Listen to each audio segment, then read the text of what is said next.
बेनीपट्टी के कटैया गांव के मौलाना मोहम्मद फिरोज के साथ हुई पुलिस की कथित बर्बरतापूर्ण कार्रवाई से लोगों में उबाल है। रविवार को दरभंगा से इलाज कराकर फिरोज गांव लौट आया है। फिरोज के गांव लौटने की खबर के बाद सियासी दलों के नेताओं का कटैया पहुंचने का सिलसिला शुरू हो गया है। लोग फिरोज के साथ हुई घटना को अन्यायपूर्ण बताते हुए अब दोषी पुलिस कर्मी पर कार्रवाई की मांग कर रहे हैं। वहीं इस दौरान फिरोज ने एक बार फिर कैमरे पर अपने साथ हुई घटना को बयां किया है। इस दौरान उसके आंखों से आंसू भी छलके। इस दौरान राजद के वरिष्ठ नेता राजकुमार यादव भी फिरोज से मिलने के लिए पहुंचे हैं और बहुत कुछ आरोप लगाया है। कहा है ये कैसी सुशासन की सरकार है। इस दौरान प्रमुख प्रतिनिधि राजेश यादव ने भी बहुत कुछ कहा। पूर्व डिप्टी सीएम तेजस्वी यादव के कार्यक्रम को लेकर भी उन्होंने कहा है। फिलहाल आप सुनिए घटना को लेकर क्या कुछ बता रहे हैं मौलाना फिरोज, राजद नेता राजकुमार यादव और प्रमुख प्रतिनिधि राजेश यादव। मैं आ रहा था, मैं समझा कि धुनी लगी हुई तेज, मैं समझा लोग ऐसे खड़े हैं तो मैं आगे, पुलिस वाले ने आवाज़ दिया, मैं आगे बढ़ा। आगे बढ़ के जो रोका तो रोकने में लेट हुआ, उस कारण मेरी गाड़ी पर लाठी लगी। हम जब बोले तो मेरे गाल पर यूं थप्पड़ लगा कि जैसे लगा कि हम बहुत बड़े चोर उचक्का है, शराबखोर है। बड़ी मार मरा सर। जब जब बयान करेंगे हमको सिर्फ रोना आएगा, कसम अल्लाह करे। वहाँ बड़ी मार मारा, एक आदमी से कह करके इतना पिटवाया कि एक डंडा टूट गया। कसम से मुझे याद है, डंडा टूट गया। मैं नंबर मांगता था कि कोई से बात करा दीजिए, कम से कम ग्रामीण को भी फ़ोन कर दे, कोई को भी, लेकिन कोई नहीं नंबर दिया हमको। कहा कि डीएसपी साहब जो चाहेंगे वही करेंगे, डीएसपी साहब जो चाहेंगे वही करेंगे। हम कहेंगे मैं फिर भी बर्दाश्त किया, सब्र किया और रूम में ला के बंद करने के बाद फिर जिस तरह पिटाई किया कोई अंत नहीं है। बड़ी मार, वैसा मारा कि मैं अभी मार का बयान सर, बड़ी मार, लात से लेकर के पैर से हर एक जगह जितना मारा, सर का बाल पकड़ के, दाढ़ी पकड़ के। जी जी, प्राइवेट से इलाज करा है चूँकि मतलब इतना चोट था सर कि हमको नींद नहीं आ रही थी। अपने आप को मैं बेचैन था। मैं अपने आप में आत्महत्या करने के फिराक में था कि मैं सोचा कि जहर पी लूँ, क्या करूँ। लेकिन हमारे बड़े बहनोई, मैं उनका शुक्रगुजार हूँ कि उन्होंने मुझे दिलासा दिया। हमको रंजीत नाम का एक चौकीदार है, रूम में हमको 5-10 मरतबा 5 मिनट हमसे रिपीट करवाया कि तुम रिपीट करो, जितना कहते हैं तुम बोलो, और नहीं बोलोगे तो तुमको फिर मारेंगे हम। हमसे बुला करके डीएसपी साहब के पास ले गया बुलाने के लिए, और जैसा जैसा हमको कहा लिखने के लिए, डर से चुका, हमको इतना मार लगा था सर कि हमको तो डर से कुछ भी नहीं बोला जा रहा था। हम सोच रहे थे कोई तरह करके हम यहाँ से निकल जाएं, कम से कम जो चोट लगी है उसका इलाज करा ले। लेकिन मैं अपने आप में अभी भी रोना आता है। बड़े बन हो चुके हमारे मसीहा अभी वही है, सभी भाई है। हम बस आपसे निवेदन करेंगे कि बस न्याय दिलाइए, हमें इंसाफ दिलाइए। हम जिंदगी में इस तरह का जुल्म कभी नहीं देखे थे। जिस दिन की ये घटना है और जिस समय हमको मौलवी साहब बताए कि, और इनके जो रिलेटिव हैं हैदर जी, वो हमको फ़ोन किए थे, तो हमने थाना अध्यक्ष को 3 बार फ़ोन किया कि वो बहुत अच्छे आदमी हैं, आप इस तरह का व्यवहार नहीं कर सकते हैं। ज़्यादा से ज़्यादा यदि उनके पास हेलमेट नहीं है, लाइसेंस नहीं है, तो आप चालान काट दीजिए। लेकिन इसके बावजूद भी 9 बजे से लेकर के 9 बजे रात तक, यानी 9 बजे दिन से 9 बजे रात तक अपने पास रखे। रही बात कि इतना देर क्यों हुआ, इनके साथ जितना मारपीट था, तो उस दिन बुधवार को रात में यहाँ पर गए, जो पीएचसी है उसमें, यहाँ से रेफ़र हुए, गए मधुबनी से फिर इनको रेफ़र किया गया, ये गए दरभंगा। तो 2 दिन तो हम लोगों को इनके इलाज में लगा। फिर कल हम लोग एसपी साहब के यहाँ जो शिष्टमंडल है वो जाके मिला। तो हम लोगों का ये कहना है कि जिस तरह से बेनीपट्टी पुलिस बेलगाम है, जिस चीज़ के लिए कार्रवाई करना चाहिए वो नील है, और सिर्फ उगाही के लिए सड़कों को रोक करके दारू वालों से, दारू कारोबारियों से पैसा उगाही के नाम पर आमजन को परेशान किया जा रहा है।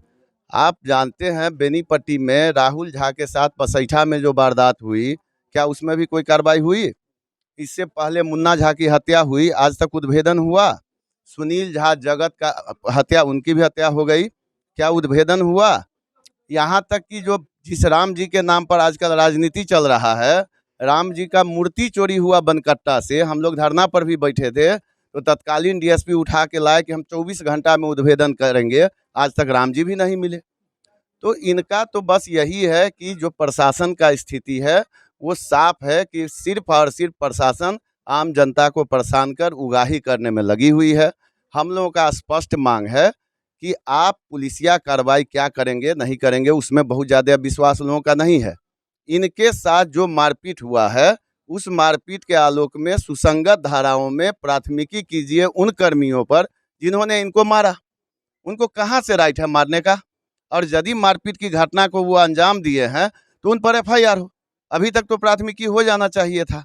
तो इसीलिए जब हम लोग इस संबंध में अपने नेता प्रतिपक्ष को जानकारी दिए तो वो तुरंत संज्ञान लिए और उन्होंने कहा कि मैं 3 तारीख को 2 बजे तक आ रहा हूँ और जब तक कार्रवाई नहीं होगा, ये निलंबन वाला नहीं, जो वो वारदात किए हैं प्राथमिकी जब तक नहीं होगा तो हम लोगों का जन आंदोलन चलते रहेगा। जहाँ पर वो जांच कर रहे थे, अगर वहाँ के प्रत्यक्षदर्शियों से भी पूछा जाए और जब जहाँ तक रही बात इनके संबंध में पैरवी करने की, तो उस दौरान भी हमने जिन लोगों से पैरवी किया तो उन लोगों के समक्ष भी यही हो रहा था कि हम बढ़िया से कूचेंगे तब छोड़ेंगे। तो ये तो बरगलाने के लिए कहते हैं कि अब गिर गए तो इनको इतना चोट लग गया और ये हुआ, सब चलने वाला नहीं है। और अगर यही सच्चाई है तो क्यों कहा जा रहा है कि थाना का जो सीसीटीवी है वो करप्ट हो गया है? आप सीसीटीवी उस रात का देख लीजिए, सिर्फ एक हाजत में नहीं है, लेकिन इनको हाजते में थोड़े, हाजत के बाहर भी इनको पीटा गया है। सीसीटीवी में देख लीजिए, जो लोग मारे हैं उन पर प्राथमिकी कर दीजिए। हम लोग का तो यही मांग है। अगर सच में सुशासन है और थोड़ा भी शासन प्रशासन का इकबाल है तो इतना देर तक तो उसी हाजत में बंद रहना चाहिए। शायद मुख्यालय डीएसपी द्वारा जांच किया गया, लेकिन अभी तक कहाँ प्राथमिकी हुआ? प्राथमिकी होता, गिरफ्तारी होती, तब लोगों के बीच में मैसेज आता कि नहीं शासन प्रशासन का इकबाल बहाल है। लेकिन इससे तो यही लगता है कि हाँ, लोग किसी तरह अपना डर के, अब कहा जा रहा है कि ये भाग रहे थे। अरे भाई, तो पुलिस, आपका तो ये छवि पुलिस का है कि गुंडा को देख करके लोग नहीं भाग रहा, लेकिन आपको देख के लोग भाग रहा है। आपकी कैसी छवि बन गई है? आप पर ये विचार नहीं है। और यदि भाग ही रहे थे उसके बाद भी तो आप पकड़ लिए।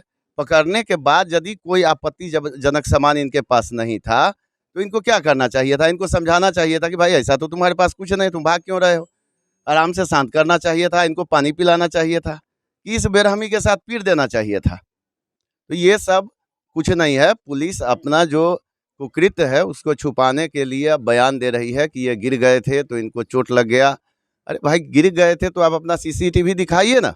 उस दिन 9 बजे दिन से लेकर के थाना में जितना लगा हुआ है सीसीटीवी, 9 बजे रात तक का दिखाइए, आपका सब चेहरा आ जाएगा कि गिर गए थे कि आप क्या किए हैं इनके साथ। ये सुशासन में पुलिस बेनंगा हो चुका है और बिहार में पूरा कुशासन है, और उसी कुशासन का ये परिणाम है कि बेनीपट्टी में इस तरीके से एक शरीफ इंसान के ऊपर पुलिस बर्बरतापूर्वक कार्रवाई की है। और हमारी पार्टी इसको बहुत ही गंभीरता से लिया है और खुद नेता प्रतिपक्ष आदरणीय तेजस्वी प्रसाद यादव जी को कल सूचना मिली दिन के 11-12 बजे, और उन्होंने कल ही प्रोग्राम तय किया और कल आपके कटैया पहुंच रहे हैं।